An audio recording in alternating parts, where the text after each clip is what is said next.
myself. My name is Bob McCann. I'm the president of the Romulus Board of Education. I'd like to welcome everyone. It's good to see a good turnout this evening. I'd like to thank the consultants for their hard work, and I'd especially like to thank the advisory committees from both districts for their diligence and patience through this very long process. In the back of the room, if you haven't grabbed it on your way in, are numerous handouts, including probably the most important one, which is the public information sheets. Both districts will be holding numerous public information seminars around different locations in the county. Please share this with your neighbors, because we need to get the turnout so everybody can understand what's really happening with this merger process and the study. Thank you. Hey, good evening, Mike DePerna, South Seneca Board of Education President. Welcome, and again, I also would like to thank everyone involved, especially the advisory committee and the time and effort, and the consultants, and the Romulus Board and superintendents.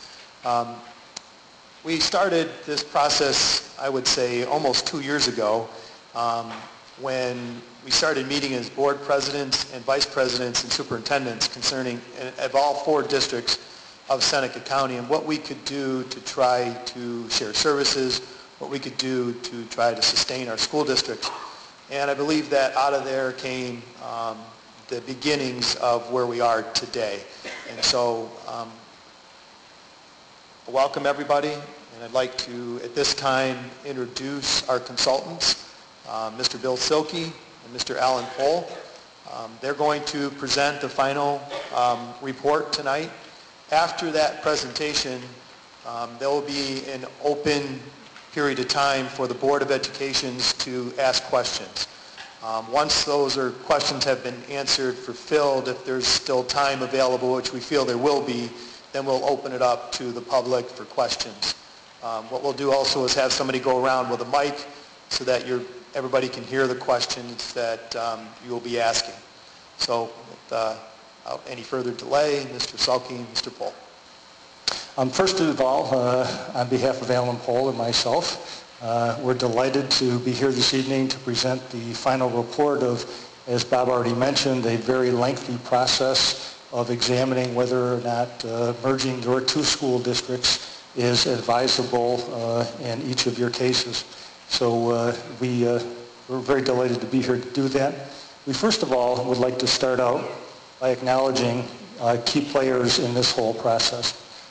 First of all, we'd like to thank the boards of education for having the courage to tackle an issue as sensitive as possible school district merger. These are unusual times for all school districts in New York State and indeed nationally, given the situation financially and in other ways that all municipalities, including school districts, are dealing with.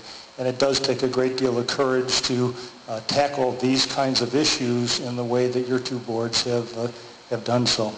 So congratulations on our behalf. And we'd also like to thank the 3 superintendents, of course, Mike Hoos is no longer with Romulus, but the 3 superintendents for likewise having the courage from their roles to tackle this important task and for assisting us throughout the merger study process. I know we pestered them to death along with their staff for information and verifying information and so forth, and we really appreciate their assistance.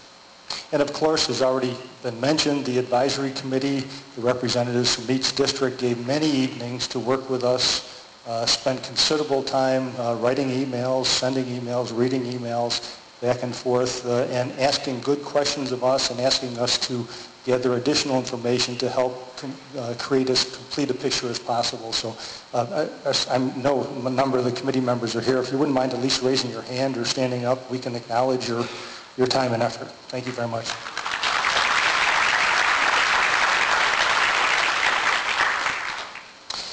We also need to thank the staff members in both districts that gave of their time, business administrators, principals, other staff members, transportation and so forth to help us complete this study successfully. We really appreciate it. And of course, Suzanne Spear, who is the main contact of the State Education Department, worked alongside with us to ensure that this study met all of the State Education Department requirements and that we were doing what we should be doing as part of this important process.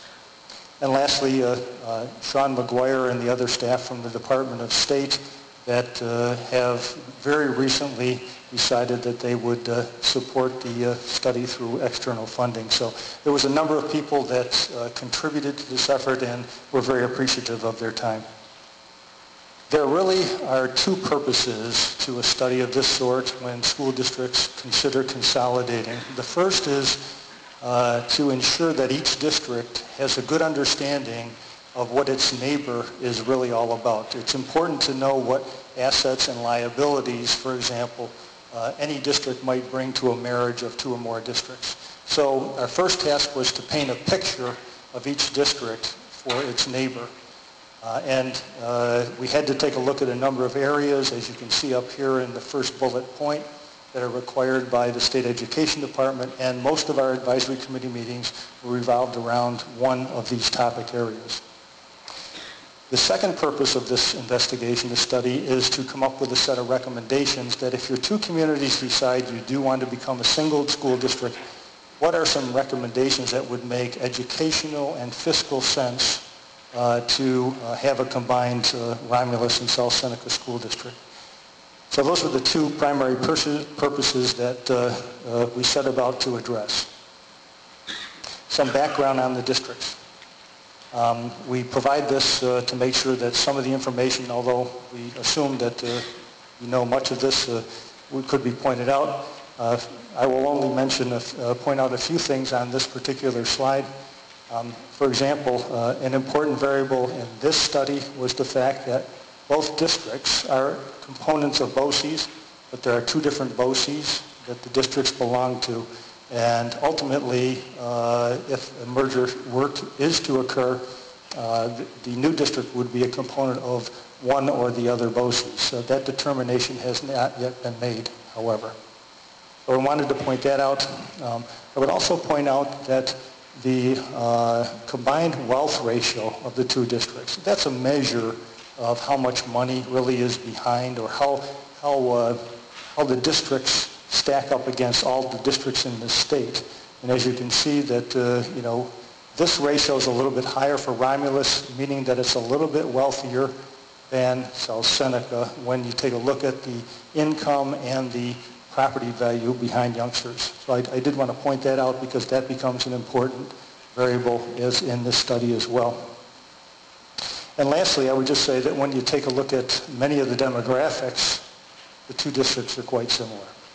So we use this information to give us background and the committee background on the two districts. Every study begins with an examination of historical enrollment patterns, what's been happening to the number of youngsters that each school district has to educate, and what's likely to happen in the coming few years. So we analyzed a great deal of enrollment data historically, as well as I said, projecting out into the future.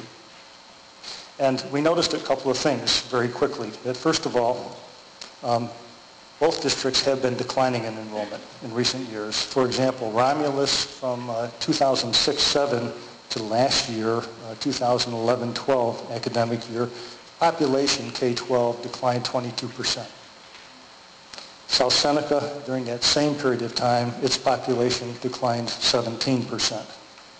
This is not atypical of what's happening in most upstate school districts in New York. It's important, though, because declining enrollment impacts everything a school district does. The programs it's able to offer, the aid that it ultimately will get, and so forth. So it's important to look at enrollments, which we did.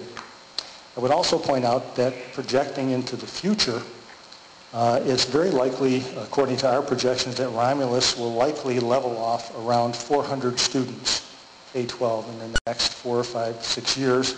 And South Seneca will continue to decline through about 2018-19, but not as dramatically as it has declined in the last 5 years. So the enrollment patterns were studied, and the implications were examined in terms of what might happen in terms of program and so forth.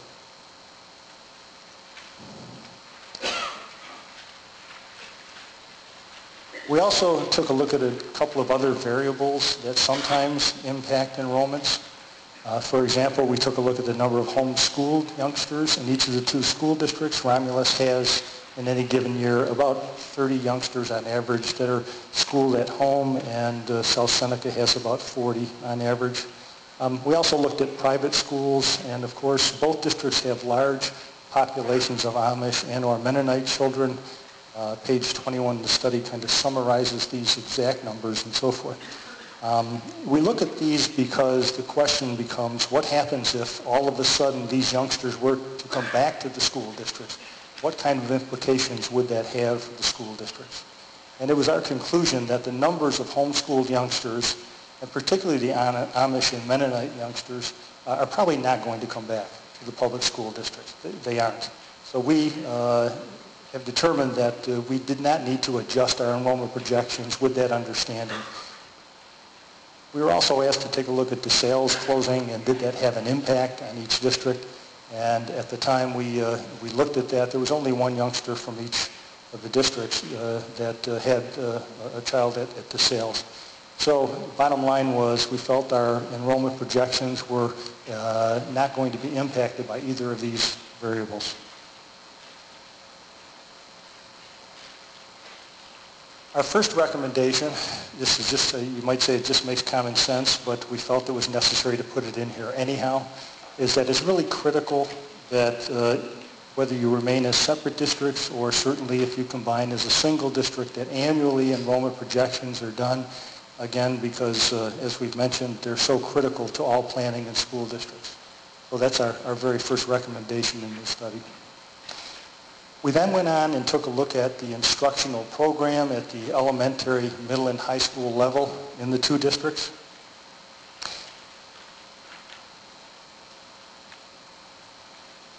And the very first thing we took a look at is the grade level pattern.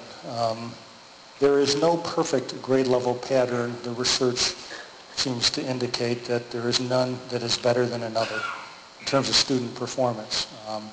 Now, you can find virtually any grade level pattern you want, even in the state of New York. But what we found here was that, as you can see, there's a little bit different grade level pattern in the two districts. For example, Romulus has a pre-K through 4 elementary and then a 5 through 8 middle.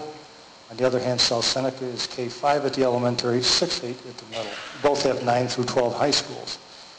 The question becomes, is it a 5th, or where should 5th grade be placed? In the elementary or in the middle school? And quite honestly, the middle school research that we know says that the most common pattern is 6-8, the second most common pattern is 5-8, and you can find advocates for both approaches, quite frankly. But as it relates to our ultimate recommendation of what should a merged school district's grade level pattern be, you'll see where we came down on this particular issue.